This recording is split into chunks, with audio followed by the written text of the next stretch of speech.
Mesdames et messieurs, bonjour. Bienvenue sur votre émission Free Speech, numéro spécial, Actualité oblige.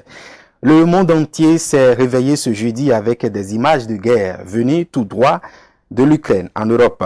En effet, Vladimir Poutine, à la surprise générale, a décidé d'attaquer ce pays dans le seul but de démilitariser certains points stratégiques selon ses propos. Une invasion qui suscite beaucoup d'encre et de salive au sein de la communauté internationale qui, presque de façon unanime, condamne cette décision grave de Poutine. Va-t-on assister les jours à venir à une guerre occidentale? Quelles sont les réelles causes de cette guerre entre la Russie et l'Ukraine? Jusqu'à où iront Poutine et son armée? Et quelles seront les conséquences directes de ce conflit dans le monde? De multitudes de questions auxquelles vont tenter de répondre mes invités, tous deux analystes politiques. Jacob Nyancha, bonjour. Bonjour, monsieur Assogba. Merci d'être venu sur ce plateau. C'est moi. Vous êtes journaliste et analyste politique. Exact.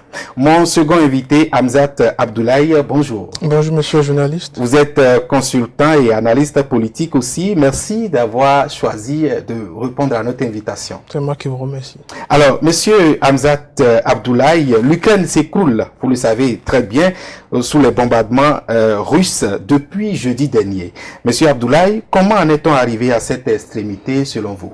L'écroulement de l'Ukraine, n'a pas débuté que ce jeudi. C'est un schéma qui se dessinait depuis déjà plusieurs années. Il y avait de multiples alertes à propos d'une invasion russe. Et on était surpris peut-être de la rapidité avec laquelle l'attaque russe s'est faite. On se rend compte aussi que la véritable cause, c'est l'adhésion ou le nuage de l'adhésion de l'Ukraine en tant que membre permanent de l'OTAN qui a suscité la colère de Vladimir Poutine. Alors, c'est une question géostratégique et géopolitique à la fois. Le statut de l'Ukraine en tant que ex-État de l'Union soviétique, l'URSS d'antan, y est pour beaucoup parce que l'Ukraine est une zone stratégique pour la Russie. Donc, accepter le fait que l'Ukraine soit membre de l'OTAN est une menace directe pour les Russes, dans la mesure où l'Ukraine est le couloir le plus long, puisque l'Ukraine partage une frontière de 3000 km avec la Russie. Et écouter ou entendre que l'Ukraine pourrait abriter des bases d'une puissance américaine qui est historiquement l'ennemi juré de la Russie, eh bien c'est une menace claire pour l'intégrité de la Russie. Mais est-ce que nous ne sommes pas aussi en train de plonger dans une sorte de guerre pour chercher des raisons là où elles ne sont pas? C'est ce qu'on se dit aussi, parce que cette attaque ne justifie pas complètement le fait que la Russie soit en insécurité face à une installation de l'OTAN, puisqu'on l'a vu aussi à travers les pays baltes, la Lituanie, l'Estonie, que l'OTAN a installé des bases, mais ça n'a pas pour autant violé l'intégrité d'une Russie. Donc, on se dit peut-être qu'il y a d'autres raisons. Peut-être qu'il y a d'autres raisons inavouées de la part de Poutine. Et je pense que depuis 2014, depuis le début de ces sécessions à l'intérieur de la Russie, à l'intérieur de l'Ukraine soutenue par la Russie, eh bien, on se disait aussi que la Russie avait un certain intérêt à occuper les esprits, à occuper les idées dans cette Ukraine qui lui échappe complètement depuis 2014. Monsieur Nyancha, est-ce que vous étiez surpris de voir ces bombardements-là du jour au lendemain? Bon, c'est pas tout à fait une surprise, mais pour vraiment analyser cette situation que connaît l'Ukraine actuellement, il faut aussi interroger les faits. Sinon, on va se retrouver dans un chemin où on présente un méchant et un gentil. Bon, dans la guerre géopolitique, géostratégique, il n'y a pas de méchant. Non, il n'y a pas de méchant, il n'y a pas de méchant, il n'y a pas de gentil. Il y a juste des intérêts, parce qu'on est méchant selon la convergence ou du moins la position de ses intérêts, et on est gentil selon également la position de ses intérêts. Donc, parler de surprise ou non, moi je dis une fois encore, il faut interroger les faits, parce que c'est la suite de la guerre géopolitique du lendemain de la Deuxième Guerre mondiale. Donc, au lendemain de cette guerre, s'en est suivi la création de l'OTAN, l'organisation du traité de l'Atlantique Nord. Donc les États-Unis devaient protéger les alliés, donc généralement les Européens. La Russie n'en fait pas partie, mais le principe de dénucléarisation n'implique pas la Russie tout à fait, mais lie quand même la Russie du fait que aucun pays ne doit renforcer sa sécurité au détriment de l'autre. De ce fait, on devait créer des pays tampons pour que ces pays n'intègrent pas, par exemple, l'Union européenne, parce que tout pays qui intègre l'Union européenne devient automatiquement membre de l'OTAN. Donc, pour la sécurité de la Russie, qui est aussi vainqueur de la Deuxième Guerre mondiale, donc il fallait créer des pays tampons. L'Ukraine en fait partie, c'est-à-dire les pays qui sont directement limitrophes à la Russie sont des pays tampons. Donc l'Ukraine en faisait partie. Ce sont des pays qui doivent opter pour la neutralité, donc ne pas appartenir à l'Union européenne. Tout cela pour la sécurité. Vous avez vu ce qui s'est passé en 2008 avec également l'agression, ce qu'on va appeler l'agression russe en Géorgie. Donc, si nous dépassons toutes ces étapes-là, on en est arrivé, pour en arriver où nous sommes aujourd'hui en Ukraine. Rappelez-vous, en 2014, il y a eu également une guerre, et c'est la Russie qui a finalement annexé la Crimée. Donc, les régions de l'Est ont proclamé leur autodétermination. C'était un peu ça. Après ça, il y a eu des négociations. Donc, les négociations qui ont fait naître les accords de Minsk. On a eu Minsk 1, Minsk 2. Et il y a eu des accords qui ont été signés. C'est vrai, certains vont parler de protocoles donc peu contraignants. Mais bon, une fois encore, ça dépendra de la position dans laquelle on est. Mais il faut quand même exposer les faits tels qu'ils sont. Donc, ces accords ont été signés avec des dates de péremption, bien sûr. C'était décembre 2015. Donc, ces accords ont été signés sous la médiation du couple franco-allemand. Donc, le temps passait. La Russie, de son côté, s'inquiétant bien sûr pour sa sécurité, insistait, disait il faut faire appliquer ces accords et tout, mais rien n'était fait. La France ne mettait aucune pression sur l'Ukraine pour qu'elle applique, l'Allemagne non plus. Et puis le temps passait, la Russie s'inquiétait jusqu'à ce qu'on arrive où l'Ukraine décidait de s'approcher de façon plus approfondie vers l'OTAN, réclamant vouloir adhérer à l'OTAN. Il y avait déjà des velléités, les rapprochements plus accrus avec l'Union européenne.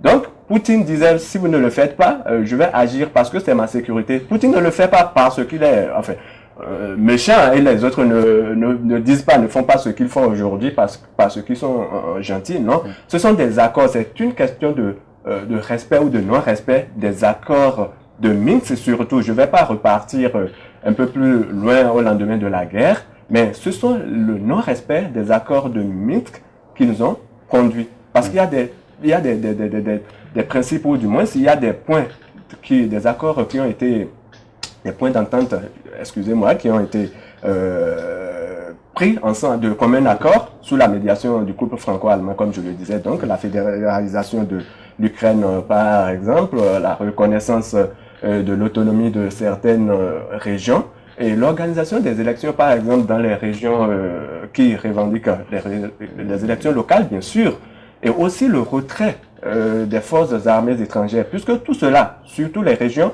du Donbass, dont on parle, Lugansk aussi, Donetsk, enfin, c'est très proche de la Russie. Donc la présence des forces étrangères est une menace. Donc tout cela n'a pas été respecté. Comment vous voulez que la Russie réagisse?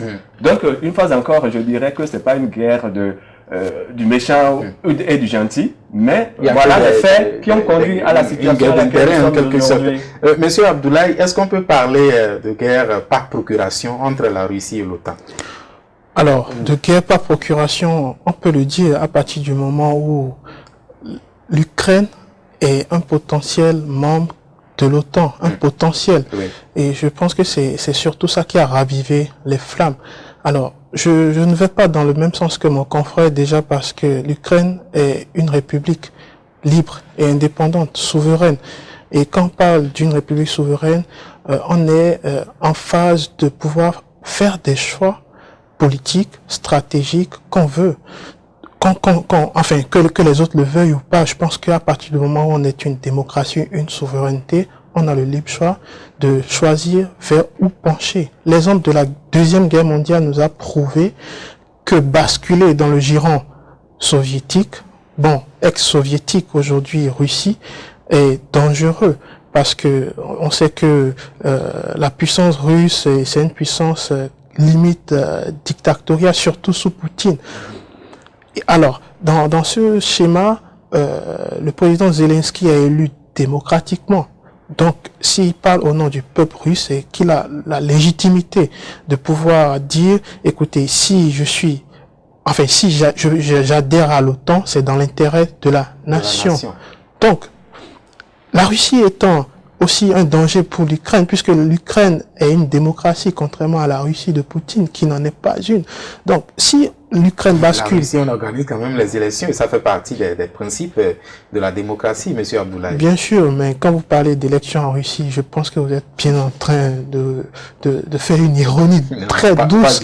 Une ironie très douce, dans ce sens où il n'y a pas de démocratie en Russie. Ça n'existe pas. C'est vrai, le multipartisme existe depuis la fin de l'Union soviétique, mais au fond, il n'y a pas de démocratie. Les opposants sont constamment brimés en Russie. Mais je reviens à mon propos.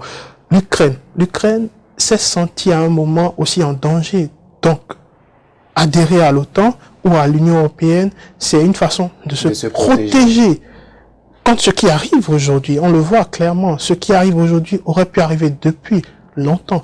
Mais l'Ukraine, a pris des dispositions pour pouvoir protéger son peuple contre ces invasions ou ces alertes militaires, économiques aussi. Ou encore d'autres autonomisations d'autres régions. De ces régions comme la Crimée. Quand on a vu comment la Russie a soutenu cette indépendance de la Crimée, et aussi on voit comment Poutine a accepté et reconnu les États du Donbass, Donetsk et Lugansk. Donc, c'est une guerre par procuration dans la mesure où l'Ukraine est plus ou moins protégée, soutenue par les États-Unis et aussi par l'Occident, les États européens entre autres.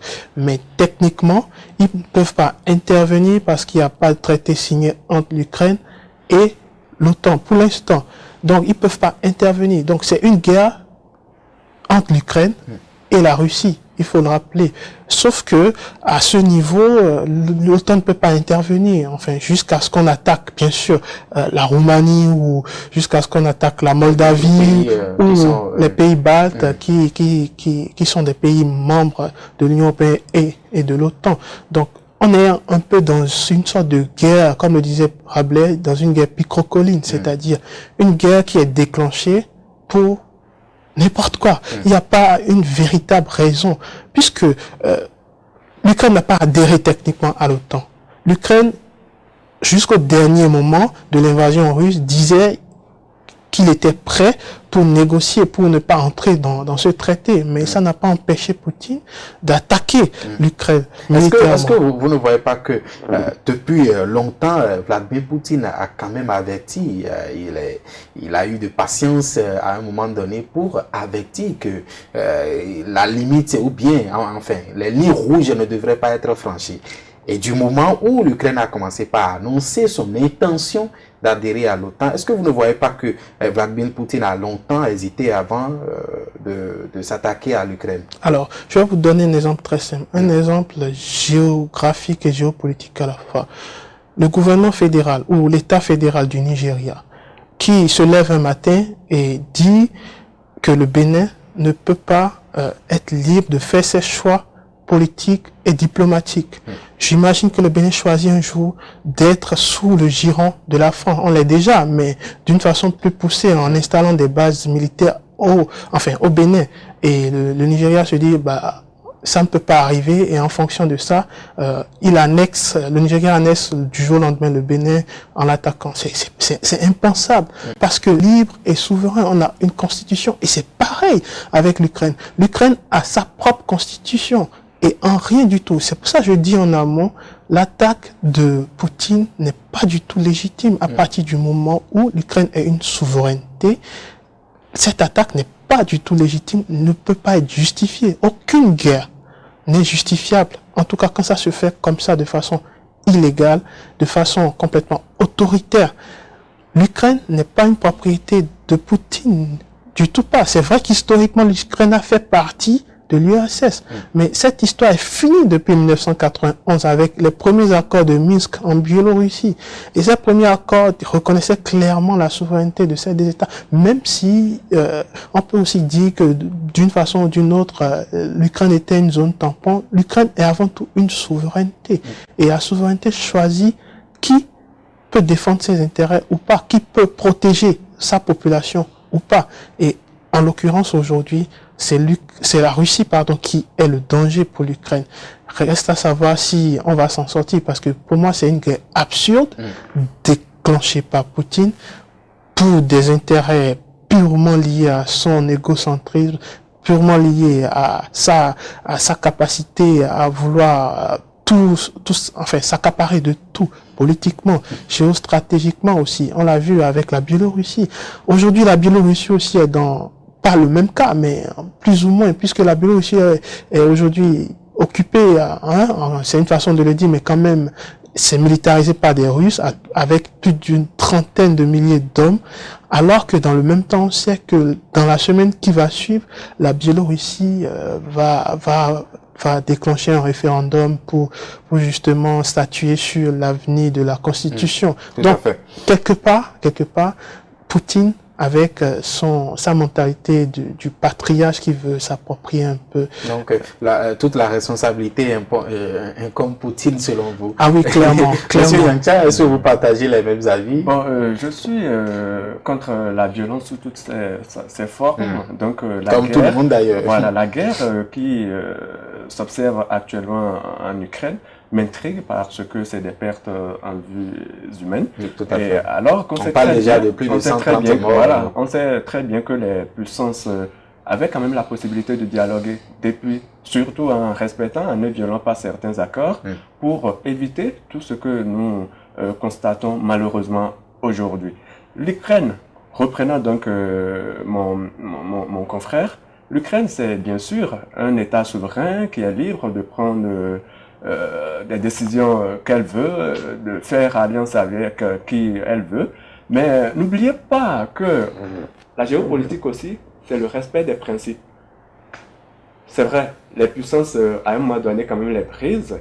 Et puis, on se demande pourquoi cela, pourquoi cela. Et donc, selon vous, qui a violé ces principes en termes clairs?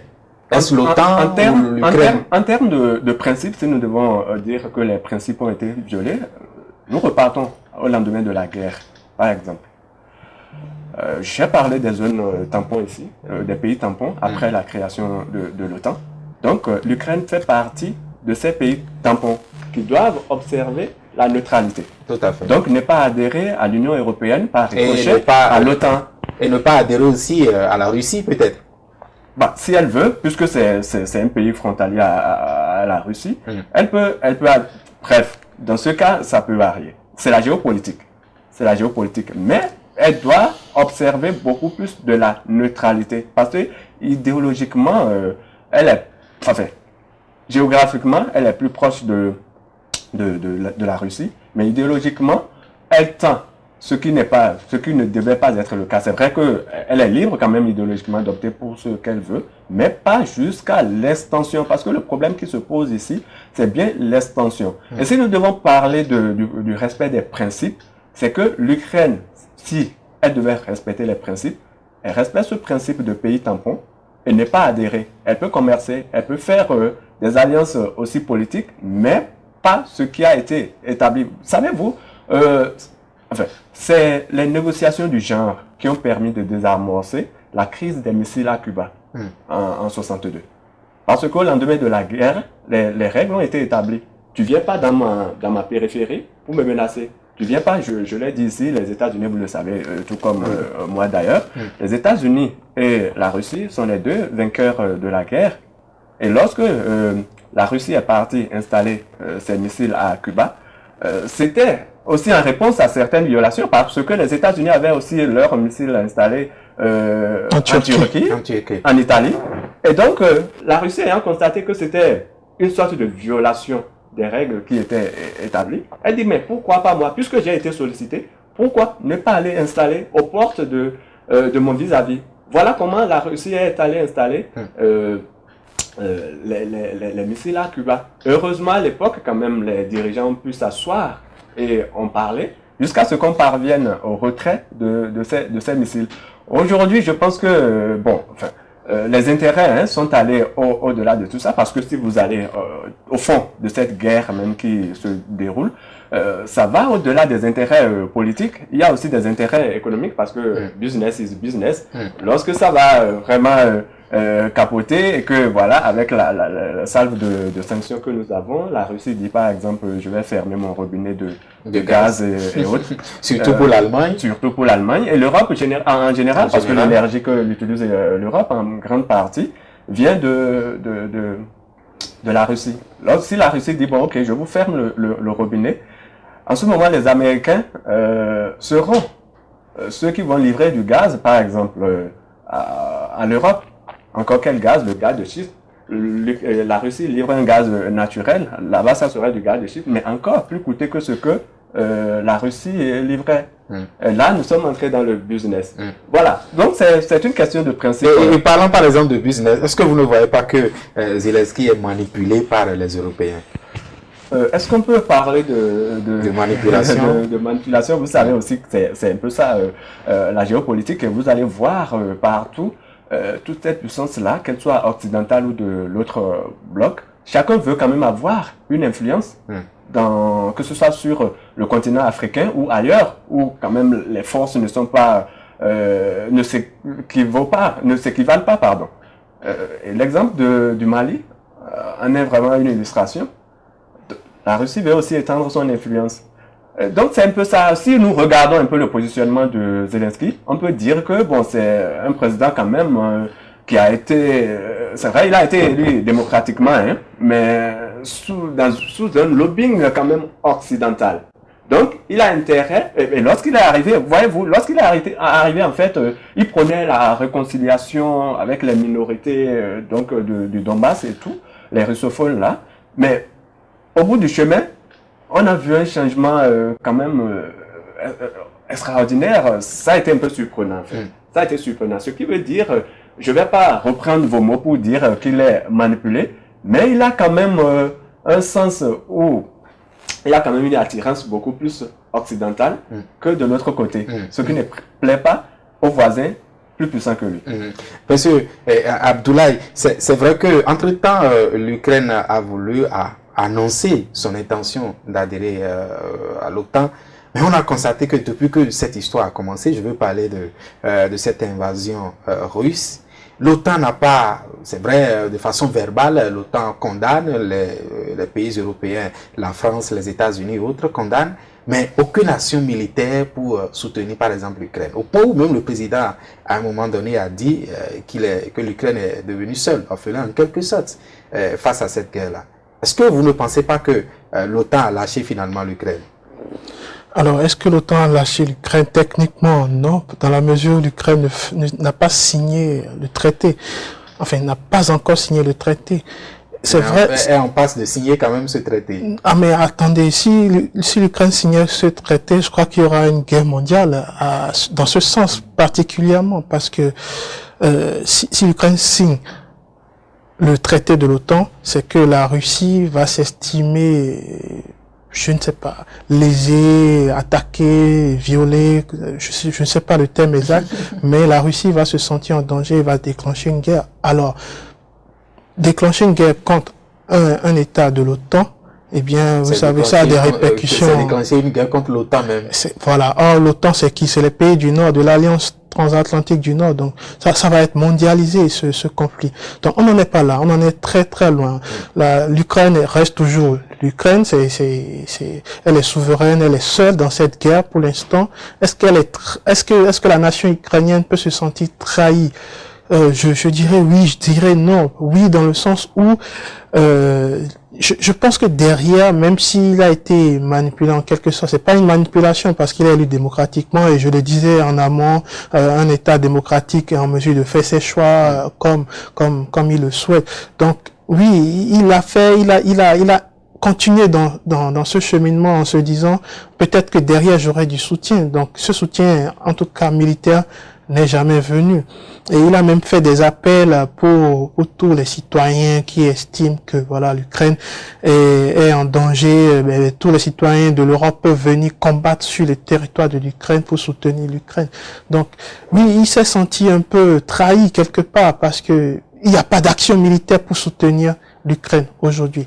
Et non parce que dans le même temps où l'Ukraine espérait quelque chose, eh bien l'Ukraine c'est que techniquement, cette aide ne pourra jamais venir dans ce sens, parce que, écoutez, si la France doit intervenir sur le territoire de l'Ukraine contre la Russie, eh bien, la France aussi se met en danger, l'Italie se met en danger, l'Union européenne se met en danger. Et c'est économique aussi. Vous avez parlé tout à l'heure du gaz, de la fourniture du gaz. Il n'y a pas que le gaz, il y a le pétrole. La Russie alimente l'énergie européenne, quoi, d'une façon ou d'une autre, même si l'énergie nucléaire aujourd'hui est beaucoup plus utilisée. Le pétrole est très important dans la vie des Européens, de même que le gaz aussi. Et l'Ukraine est en quelque sorte le couloir qui permet le passage du gaz de la Russie vers l'Europe. Et c'est stratégique. Et vous l'avez constaté aussi, malgré qu'il y a tout ça, et bien le gaz continue de passer. En tout cas, jusqu'à l'heure où nous parlons, le gaz passe toujours pour l'Europe. Donc, on a beau être en guerre, on a beau être en conflit, mais les intérêts sont maintenus. Donc, c'est une guerre d'intérêts. C'est une guerre d'intérêts. On ne sait pas jusqu'où on ira dans cette guerre d'intérêts. On ne sait pas jusqu'où ira le soutien, puisque jusqu'à le soutien de l'Union européenne reste verbal. Il continue de soutenir verbalement, peut-être avec des actions avec la population, où vous allez voir les palais de ces pays de l'Union européenne qui sont colorés aux couleurs de l'Ukraine pour soutenir. Mais aujourd'hui, l'Ukraine est attaquée. L'Ukraine a besoin d'être soutenue militairement pour repousser la Russie. Quoique moi, je pense pas que la solution soit la force. La force n'est pas la solution. Je pense qu'il faudrait mettre en avant la diplomatie, la négociation. On va revenir sur on va y revenir, sur ces solutions. En attendant, nous devons évoquer quelques conséquences sur ce conflit-là. On va marquer juste une courte pause publicitaire et on va revenir pour continuer dans ce débat. Encore du nouveau. Chef d'entreprise, annonceur, particulier, Speedline TV désormais très proche de vous. Pour vos réalisations et diffusion de spots publicitaires, public reportages, couverture médiatique, émissions, communiqués, avec Speedline TV, c'est presque gratuit. Profitez de notre période promotionnelle pour atteindre vos clients partout sur le territoire national et même dans les zones les plus reculées. Nous sommes partout en Afrique et dans le monde entier. Avec Speedline TV, votre visibilité est assurée. Avec Speedline TV, vous avez des meilleurs prix. Pour tous vos produits et services, nous vous offrons des espaces publicitaires à travers nos émissions, nos feuilletons et séries. Speedline TV est situé à Akpakpa, au téléphone 99 00 84 49.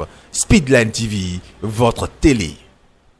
Alors, Monsieur Yancha, c'est vrai que tout ce que nous venons de citer comme cause et origine de ce conflit, il y a des conséquences. Des conséquences d'abord par des sanctions. Au lendemain de cette attaque, vous avez vu l'Union européenne de façon générale qui a brandi de nombreuses sanctions très lourdes dans la balance russe. Est-ce que vous pensez qu'avec ces sanctions-là, la Russie va se plier? Les sanctions, c'est pas nouveau pour la Russie et c'est pas nouveau à tous les pays non alignés. Vous voyez l'exemple de l'Iran. Est-ce que l'Iran a souvent reculé malgré que les sanctions y aient? Voyez-vous, l'Iran même a été exclu du système d'échange bancaire international, chose à laquelle ne sont pas encore passés les Occidentaux. Donc, je veux dire que les sanctions, c'est vrai, ça aura un poids. Alors, parce que l'Union européenne et autres sont passés jusqu'à même sanctionner le président russe, geler ses avoirs et ceux de son ministre des Affaires étrangères. Oui. Mais les sanctions restent des sanctions en fait. Ça va tirer et à un moment donné, ça va s'arrêter. Surtout l'Union européenne, surtout les pays européens, n'ont pas intérêt à tirer trop dans cette guerre, je viens de le dire. Sinon, ça peut retourner contre eux-mêmes. Ça peut se retourner contre eux-mêmes. Même les États-Unis, en prenant certaines sanctions, et même Joe Biden l'a souligné, ça agit sur l'économie mondiale parce que la Russie exclut de certains systèmes, par exemple. Ça ne touche pas que la Russie. Ça touche les Européens, ça touche les Américains et ça touche les Africains. Donc les sanctions ont leurs limites. Et à mon point de vue, je ne pense pas que ces sanctions vont durer sur le temps parce que à voir de près et à voir des exemples précédents, la Russie n'est pas partie y rester en Ukraine. La Russie a un objectif, détruire ou du moins casser les dents de l'armée ukrainienne. Lorsque cet objectif sera atteint, et vous verrez dans toute cette intervention-là, dans toute cette opération, vous verrez que la Russie s'intéresse plus aux installations militaires de l'Ukraine. Bon, les victimes qu'on a de part et d'autre, bon, ce sont des victimes, disons, collatérales, parce que dans une guerre, quand même, il y a des pertes forcément. Il faut de la défense, comme la mobilisation est faite. Mais la Russie n'est pas partie faire une guerre comme on l'annonce, mais l'objectif, c'est de détruire la force militaire ukrainienne. Et si vous le remarquez très bien, ça a été le cas en Géorgie, en 2008. Lorsque la Russie a fini de détruire la force militaire géorgienne, elle a replié. On ne sait pas encore jusqu'à présent si la Russie va vouloir installer un président militaire ou pas en Ukraine, mais je ne crois pas que ça soit son objectif parce que la Russie ne va quand même pas vouloir rester dans un pays dont il n'a pas vraiment le contrôle politique. Je ne crois pas que ce soit l'objectif. Et donc, lorsque la Russie va finir cette mission qui semble être, je dis bien semble, être son objectif majeur, lorsqu'elle va finir de casser tout ce qui est force militaire, installation militaire ukrainienne, elle va replier, elle va repartir. Alors, les sanctions en ce moment, quelle valeur auront-elles? Parce que la Russie ne reste pas, pourquoi continuer à la sanctionner?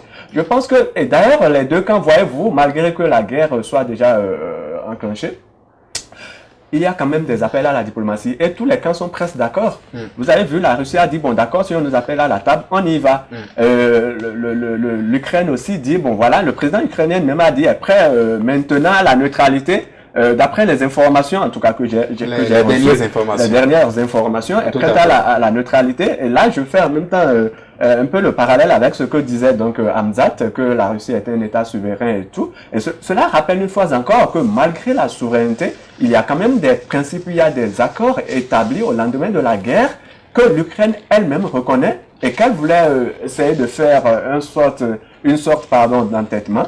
Ce qui n'a pas marché. Donc moi je pense que après que la Russie ait fini cette mission, cet objectif qui me semble être majeur pour elle, elle va repartir et les sanctions n'auront plus lieu. On va revenir sur les sanctions parce que les sanctions, c'est vrai, ça va peser beaucoup plus sur la Russie, mais ce ne sera pas que la Russie. Donc les dirigeants de l'autre côté occidental vont revenir sur les sanctions parce que eux-mêmes ils vont vouloir des allègements.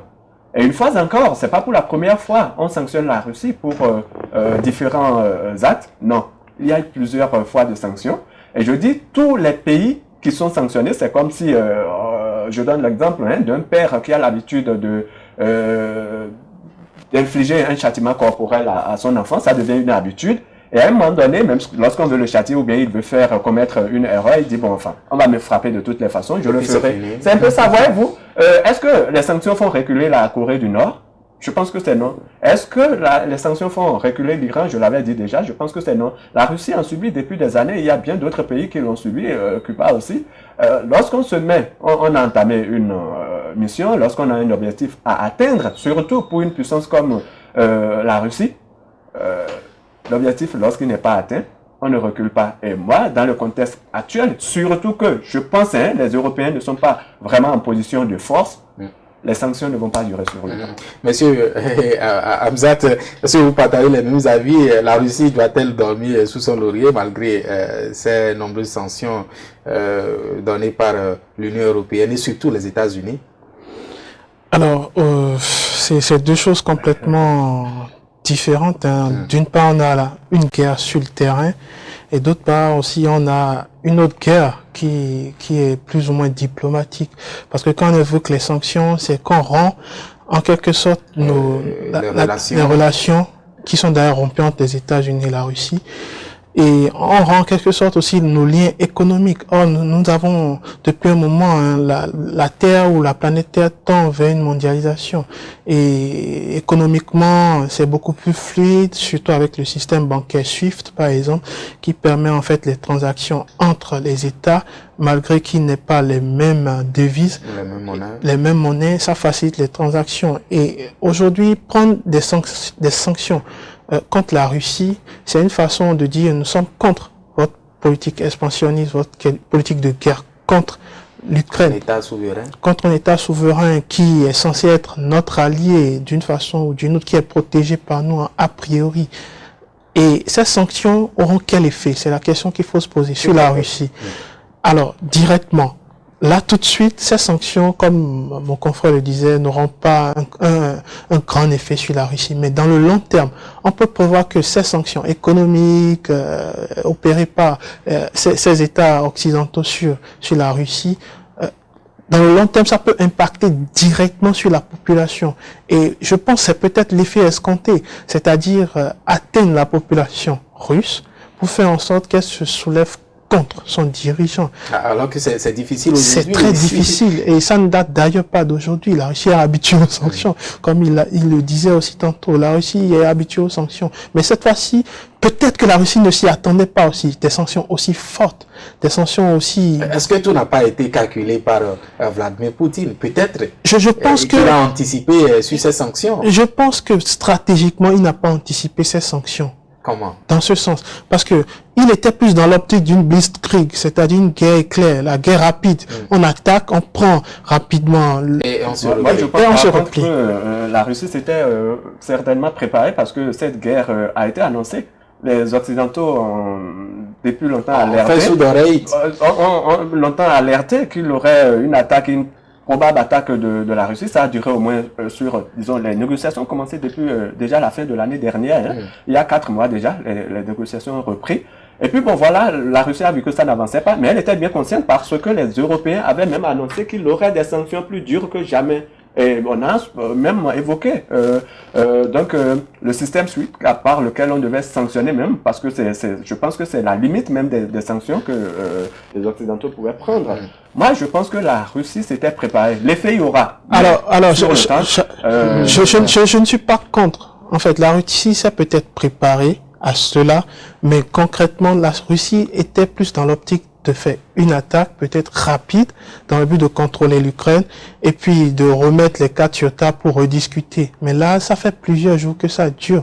Et c'est de ça que je parle. Je dis, cette durée, la Russie de Poutine ne s'attendait pas à ce que cette guerre dure autant. Parce que jusque-là, ça continue. Il ne s'attendait pas à ce que l'Ukraine non seulement résistante, mais aussi que les sanctions soient aussi dures et sévères. Parce que ces sanctions... Moi, je pense alors que... Les sanctions... Là, Hamzat, moi, je pense que c'est plus simpliste que... Vous faites une lecture un peu plus simpliste de la chose, parce que dit que la Russie pensait faire une guerre éclair, quand même, hein, l'Ukraine c'est pas le Bénin, mais même le Bénin, si un État étranger, disons, voulait l'envahir, bien que la superficie soit petite, ça se fera pas uniquement en une seule journée.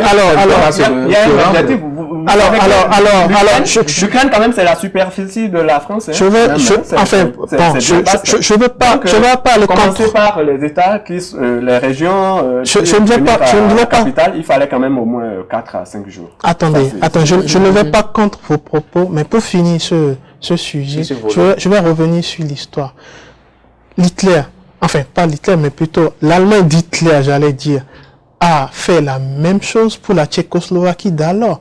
La Tchécoslovaquie était une grande région, mais ça n'a pas empêché du tout Hitler de faire une attaque éclair pour s'emparer de Prague, la capitale et de l'époque. Et c'est un peu moi je pense que Poutine a voulu surfer sur l'histoire en employant peut-être les mêmes méthodes qu'Hitler. C'est un peu rocambolesque ou ironique parfois de se dire qu'il compare Zelensky et son gouvernement à un régime nazi alors qu'il emploie les mêmes méthodes. La guerre éclair, c'était fait par l'Allemagne pour s'emparer de la Tchécoslovaquie et c'était c'est un parallèle incroyable.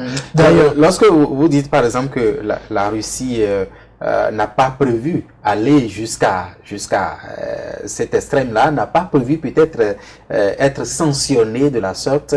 Est-ce que vous ne pensez pas que ces sanctions-là pouvaient peut-être permettre à Vladimir Poutine de rappeler ses troupes à l'ordre? Alors, ces sanctions ne peuvent pas, parce qu'une fois qu'on est sur le terrain de la guerre, on ne peut plus se replier. C'est pour ça que je disais l'option, c'était de vite finir avec cette guerre. Lancer l'attaque, mais voilà que ça dure et exactement. C'est de ça que je parle. C'est que plus on va dans la temporalité d'une guerre, et plus les sanctions tombent de partout. Et Poutine est conscient, même si la Russie est grande, autonome, alimentairement, économiquement, d'une façon ou d'une autre, la Russie aussi est dépendante de ses relations directes et économiques avec les autres États. Écoutez, la Russie ne traite pas vraiment avec les pays frontaliers à lui directement. Hein. La Russie traite beaucoup plus avec des États comme l'Allemagne, comme les États-Unis aussi. Les grandes puissances. Avec les grandes puissances, parce que quand on parle de relations d'importation, d'exploitation, eh bien, la Russie dépend vraiment aussi de ces pays. Donc, Poutine, pour moi, était dans l'optique de faire une guerre éclair et de redistribuer les cartes sur la table. Et c'est ce que je dis, plus ça va dans le temps, plus ça va dans la durée, et moins ça a l'avantage. Si Poutine est sanctionné économiquement, vous pensez que du jour au lendemain, on va surseoir ces sanctions? Non. Si on gèle les avoirs de Poutine du jour au lendemain, on ne va pas revenir sur ça tout de suite. Donc, c'est des sanctions qui vont dans la durée, et Poutine ne s'y attendait pas. Clairement pas. Monsieur Yantia, Hamzat qui dit que Poutine ne s'y attendait pas. Cependant, c'est vrai que les sanctions, c'est contre la Russie, mais le reste de l'humanité, notamment l'Afrique par exemple, qui est très loin, qui regarde, comme le dirait l'autre, par la fenêtre ce qui se passe. Est-ce que ces sanctions-là n'auront pas d'impact sur le continent africain par exemple? Bon, écoutez, moi je l'ai déjà dit ici que les sanctions qui sont prises auront d'impact sur tout le monde. Que ce soit les Américains qui les prennent, que ce soit les Européens qui les prennent, que ce soit les Africains qui sont observateurs, je vais dire ça comme ça, de cette crise-là. Tout le monde sera impacté, surtout que la Russie a une présence militaire et pas seulement, elle a quand même des relations avec certains pays africains. Comme le Mali par exemple. Là c'est beaucoup plus militaire, on voit ça comme ça, mais il y a quand même des coopérations autres que militaires avec les pays africains. Donc lorsque la Russie sera sanctionnée, par exemple, vous avez vu, il y a des banques russes qui ont été sanctionnées. Donc c'est déjà un problème. Bien d'autres sanctions. Donc si la Russie n'est plus en mesure de faire certaines choses, ça veut dire que ces actions de coopération envers les pays africains, par exemple, vont aussi connaître vont être effrénées. C'est de ça qu'il s'agit. Donc tout le monde est concerné. C'est pourquoi je disais, nous sommes dans un monde globalisé. Et il n'y a pas que la Russie qui est sanctionnée, c'est tout le monde. Les Européens qui sanctionnent sont concernés. Et vous allez voir que même dans les sanctions, les gens essaient de faire quand même très attention. Parce que, à force de sanctionner, ça donne aussi des idées d'alternatives. C'est pourquoi les Occidentaux font aussi attention à une possible exclusion du système bancaire international de la Russie. Parce que si on exclut la Russie, par exemple, ça peut devenir une force alternative et surtout une force d'opposition, et pas la moindre, parce que la Russie peut penser à mettre en place un système pareil avec la Chine surtout. Et la Chine, ils vont se mettre ensemble, créer leur propre système et qui est pareil donc à celui occidental.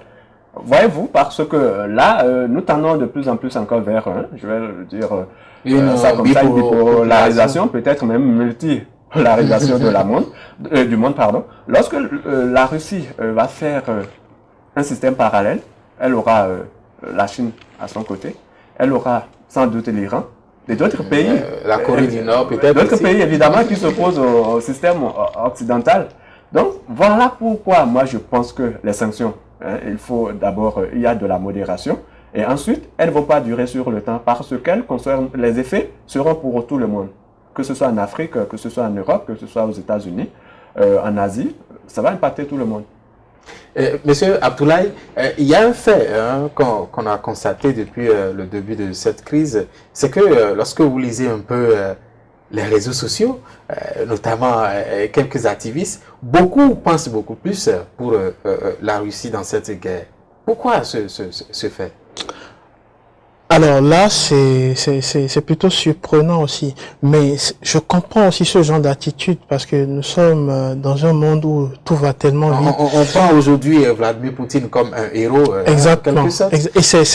Et pour moi, c'est un couteau d'Ésope. Vous connaissez le couteau d'Ésope, c'est doublement tranchant des deux côtés. Et là, je me dis, mais d'accord, nous sommes dans une impasse, hein, en Afrique surtout, nous sommes dans une impasse, surtout en Afrique francophone, en Afrique de l'Ouest, pour être plus précis, nous sommes dans une impasse, c'est-à-dire, les États de cette zone-là étaient indépendants depuis les années 60, et en 2022, pas grand-chose n'a bougé, sinon on a eu plus de problèmes que de solutions. Il n'y a pas eu en quelque sorte le décollage escompté, il n'y a pas eu l'émergence souhaitée, et nous sommes face à cette réalité. Et de l'autre côté, on a aussi les puissances, ou la puissance occidentale majeure qui occupe cette zone économiquement, politiquement aussi, les Africains sont-ils fatigués de ce système? Oui, ça relance le débat, parce que voir les Africains exulter face à une agression de la Russie contre l'Ukraine, théoriquement, c'est impensable, c'est incroyable, mais on voit qu'ils exultent, on voit qu'ils sont contents. Je me mets dans la peau de l'Africain et en même temps de l'analyse du consultant. Je dois être neutre par rapport à ce genre de choses et je me rends compte que nous basculons vers une porte de non-retour, surtout en Afrique. Ce n'est pas parce qu'on est contre la théorie des Occidents ou l'idéologie des Occidentaux, j'allais dire, qu'on doit pour autant adhérer à la guerre ou à la stratégie de la peur, à la stratégie de l'accaparement, parce que ça peut se retourner contre nous. Et c'est là la langue des hommes, elle peut se retourner encore contre nous, parce qu'elle est tranchante des deux bords. Et pour traduire ces propos ou pour expliquer ces propos, la France est de plus en plus vomie dans ces régions africaines, dans nos régions africaines, surtout dans la région francophone particulièrement.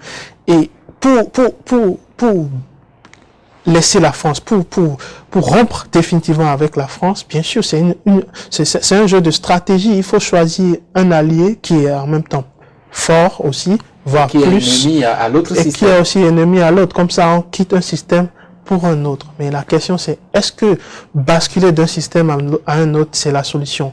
Techniquement, non. J'ai écrit un article sur ça et je disais en fait que quitter la France pour la Russie, c'est peut-être un choix très fort, mais c'est pas la sortie c'est pas la sortie escomptée. C'est pas encore une indépendance totale. Du tout pas. Et mieux, pour vraiment être indépendant, il faudrait qu'on se concentre sur des solutions intrinsèques, sur des solutions internes. Il faudrait que nos intellectuels, ils ont échoué dans la mesure où depuis 60 jusqu'en 2022, ils n'ont pas pu trouver les alternatives qu'il faut pour pouvoir sortir nos États.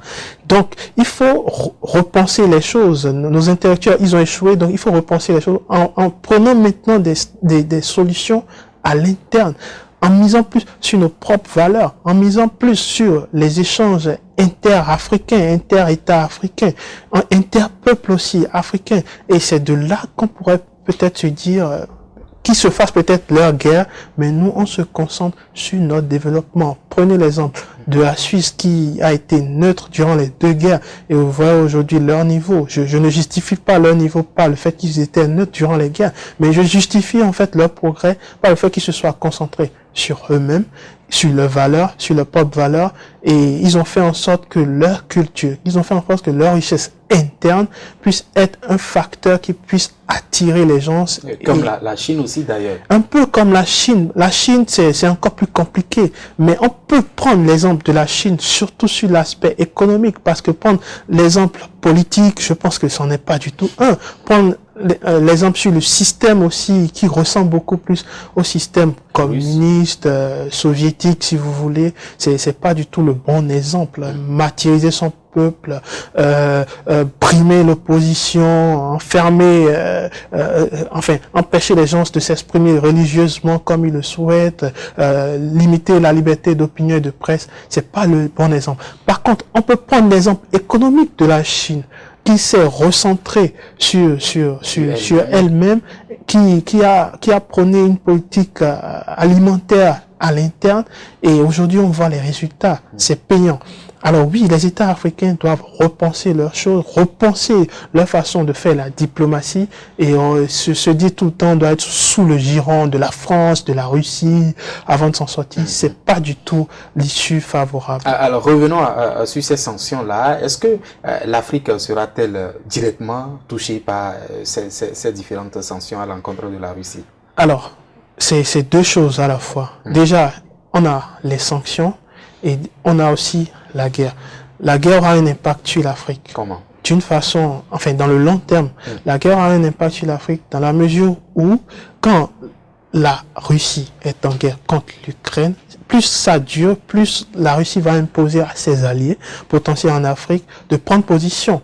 Quand la Russie a reconnu les États du Donbass, le Donetsk, enfin Donetsk et Lugansk, eh bien, la Russie a demandé à ses potentiels alliés de reconnaître aussi, l'indépendance de ces États. Et dans la foulée, vous avez vu, la Guinée aussi a expulsé ou a mis sur pied le représentant de l'Ukraine, le consul de l'Ukraine en Guinée. Donc oui, cette guerre aura un impact sur l'Afrique, sur les relations des États qui ont un peu investi. Et de l'autre côté, les sanctions sur le plan économique, c'est là où les sanctions auront un impact sur les États africains, dans la mesure où sanctionner la Russie, c'est plus ou moins l'empêcher d'une façon ou d'une autre de faire librement les importations, de faire les exportations. Et aussi, vous savez, il y a une communauté forte de l'Afrique qui est en Russie, très forte, une communauté étudiante, une communauté professionnelle aussi, des hommes d'affaires qui sont en Russie, qui est très important, qui n'est pas à négliger. Et nous n'oublions pas aussi que les Africains qui sont à l'extérieur, c'est-à-dire en Russie, envoient beaucoup de l'argent vers l'Afrique. Donc c'est un manque à gagner, à la fois pour les investisseurs, à la fois aussi pour les Africains qui sont en Afrique, ils pourront plus bénéficier. Et dernièrement, j'ai eu un exemple très concret d'une personne qui vivait en Russie, qui se disait, mais ces comptes sont actuellement gelés, donc il ne peut pas faire de transactions. Donc ces sanctions, clairement, auront un impact financier sur l'Afrique et peut-être aussi sur les importations ou exportations. On va évoquer très rapidement quelques solutions pour pouvoir peut-être arrêter cette crise, parce qu'on a évoqué tout à l'heure les différentes conséquences sur l'humanité et surtout sur l'Afrique en général. Selon vous, quelle serait aujourd'hui la solution unique? Et ça serait même votre dernier mot, puisque nous tendons vers la fin de cette émission-là. Alors, à l'issue de la première guerre, la SDN, la Société des Nations, avait échoué parce qu'elle n'avait pas su gérer les conflits ou les post-conflits après justement cette guerre. Donc, elle n'avait pas su négocier comme il le fallait. Et là, aujourd'hui, on n'a plus la SDN. Aujourd'hui, on a l'ONU. Et moi, je veux voir les capacités réelles de l'ONU face à des conflits pareils. Parce que on l'a vu, l'ONU en Afrique, sur les terrains de guerre, a tenté de nombreuses fois la médiation et parfois envoyer des casques bleus sur le terrain pour parfois protéger les intérêts des peuples et surtout. Mais aujourd'hui, la seule alternative pour sortir de cette crise, c'est l'alternative diplomatique. C'est la voie de la négociation. Et l'ONU doit davantage s'impliquer. L'ONU doit davantage mettre sur pied des stratégies vraiment claires et fermes pour faire en sorte que cela ne se reproduise pas. Parce que avant tout, c'est un échec de l'ONU. L'ONU n'a pas vraiment su voir les choses en amont. Su anticiper. Exactement. L'ONU n'a pas su anticiper. Mais aussi, à la fois, c'est de la responsabilité de tous les États dits démocratiques aujourd'hui. Ces États, ces grandes nations aussi, comme la Chine et entre autres, doivent clairement ramener la Russie à la raison. Donc la voie de la diplomatie, peut-être la voie de la contrainte aussi, pour lui rappeler qu'elle n'a pas le droit de faire tout ce qu'elle veut, qu'il y a des limites à certaines choses. Exactement. Et aussi ne pas aussi trop faire en sorte que le peuple, qui en quelque sorte n'est qu'une victime, soit frappé par ces sanctions. Il faut qu'on revienne à la table, il faut qu'on revienne à la table de la négociation et faire en sorte que cette guerre se termine. Ça va être difficile, on ne sort pas d'une guerre du jour au lendemain, mais il faut commencer. Jacob, Yantia, sur les solutions, rapidement. Je reviendrai d'abord sur la façon de voir des Africains de cette crise-là, parce que vous avez dit sur les réseaux sociaux, par exemple, Poutine est vu comme un héros. Oui, tout à fait. Parce que quelque part, certains se disent, bon voilà, c'est une guerre légitime, bien en ayant de la compassion envers les Ukrainiens, par exemple. Pourquoi cela? Parce que vous aurez constaté que depuis quelques années, hein, surtout dans les pays d'Afrique noire, francophones, le bloc occidental peut décrier, fait face à une colère populaire. Je ne sais pas, certains considèrent que ils font de l'impérialisme extrémiste, et puis bon voilà, pensant que c'est la Russie qui est enfin, le sauveur, le messie donc du continent ou des pays dans lesquels l'Occident s'est implanté depuis plus d'un demi-siècle. Mais c'est là en fait un peu l'erreur de l'Africain, parce qu'on fait tout avec émotion en fait. Et la géopolitique ne se fait pas avec des émotions. On devait, pour ma part, tirer leçon de la situation en Ukraine et comprendre que au moment où on est en train, partout vous voyez, bon pas partout, mais dans beaucoup de pays aujourd'hui, surtout là on fait face à des crises sécuritaires, on brandit les drapeaux, la France doit partir, bravo à la Russie, bienvenue à la Russie. Enfin, c'est pas ça la géopolitique, moi je pense que de façon africaine ne doit pas voir ça comme ça, mais on devait, avec ce qui se passe en Russie, se dire il faut que l'Afrique apprenne à compter sur elle-même. Parce que toutes ces forces, toutes ces puissances étrangères, qu'on sache l'une et qu'on appelle l'autre, ne sont pas là pour des missions humanitaires. Non, pas du tout. Elles sont là pour leurs intérêts. La Russie qu'on est en train d'ovationner aujourd'hui pour dire bienvenue la Russie, parce que la France, les États-Unis nous ont fait trop souffrir depuis des années, il faut qu'ils partent maintenant. Peut-être ici, après un demi-siècle aussi, on va commencer, où nos enfants, je sais pas, vont commencer par dire « Ah, la Russie, c'est très rapidement, en quelque sorte, donc, mon résumé là, c'était pour dire l'Afrique, il faut qu'elle apprenne à compter sur elle-même et non sur les autres, parce que lorsque les intérêts vont basculer, l'autre va laisser et l'autre va vous bombarder. Voyez-vous ce qui s'est passé en Libye? Et pourtant, la Libye avec qui comme allié principal? C'était la Russie. Donc la Russie a fait marche arrière. Alors revenez à votre question pour faire court. Je pense que la solution, c'est le respect du droit international tout court. Les principes qui ont été établis, les règles. Voilà que les principes sont violés. Elles sont violées. Il faut quand même une autre alternative pour permettre d'arrêter en quelque sorte cette crise. Des alternatives, là, il va falloir encore s'asseoir, créer une autre organisation des Nations Unies, je sais pas. L'ONU peut gérer la situation. Juste, voilà que les résolutions, voyez-vous, je parlais ici des accords de Minsk, par exemple, Minsk 1 et Minsk 2, et pourtant, il y a une résolution de l'ONU qui avait validé ces accords, mais leur respect a posé problème. Si le droit international, si les principes établis ne sont pas respectés, nous n'allons pas finir avec les conflits du genre. Encore que l'histoire de l'humanité est faite des guerres, est faite de ces conflits-là, et tout cela est toujours basé sur les intérêts. Donc, pour conclure, tout simplement le respect du droit international, mais cela n'exclut pas des situations conflictuelles dans le monde. Merci beaucoup, merci à vous, Monsieur Jacob Yoncha, vous êtes journaliste et analyste politique. Merci d'avoir partagé ce moment de débat avec nous. Monsieur Hamzat Abdoulaye, vous êtes consultant et analyste politique. Merci aussi. Merci à vous. Fidèles téléspectateurs, c'était un numéro spécial de Free Speech qui est revenu sur l'actualité en Russie et en Ukraine. On vous retrouve très prochainement pour un autre numéro de votre émission hebdomadaire. À bientôt.